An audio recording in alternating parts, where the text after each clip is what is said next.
สบายดีสวัสดีครับ Hello everyone มื้อนี้กินปลาได้ไหมน้อย1 ปลา2 ตู้ขี้ดื้อกิน1 ปลาใส่หัวสิไข่ได้นี่แล้วก็จังนั้นก็มีผักมีอย่างพร้อมเลยกินปลานิ้นอันนี้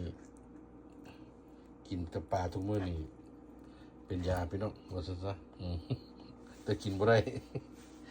เปลี่ยนแนวกินว่าสนใจนี่1แล้วพี่น้องปลาประมาณ15 นาทีว้าวขาวจั่วน่าเจ๊1 ปลามีใบตองเนี่ยใบตองห้องเนี่ยใบตองมาจากต่างประเทศนี่ใส่หัวสิงไข่แล้วก็ใบขี้หูดอยู่ในท้องปลานะแล้วก็เกลือตะเกลือน้อยนึงแล้วก็ประมาณ15 นาทีกินได้มันนี่คือ1 พักได้หมดเลยว่าซะนี่พักพักนี่พักบอกไม่ได้1ในของปลอมของปลอมสลับใส่หวยหน้านี่พักนี่มีเบอร์เดเฮ็ดนี่ทั่วอะไรก็เฮ็ดนี่มะขมนี่กินดีเบิ้ลยากินเป็นยาเบิ้ลนั่นพี่น้องว่าสั้น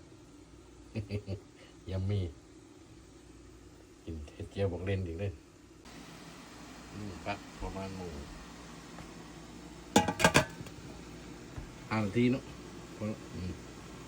าะมันสุกลายพูดกับบุดีมันบุสุกเลยพกซะกิดซะ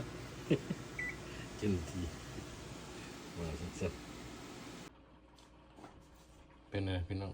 สีสันงามมั้งกิน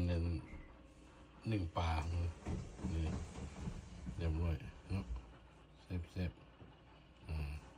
2 ตัวกินพละตัวเลยเป็นตู้ตัวนึงตู้ตัวหนึ่งว่าสัก1 ปลาเซ่ยัดหัวสิไข่นี่สุกเลยโอ้ปลาไปโดนพ่นมันสุกโคตรนั่นนี่ตู้นั้นให้หัวนั่นนี่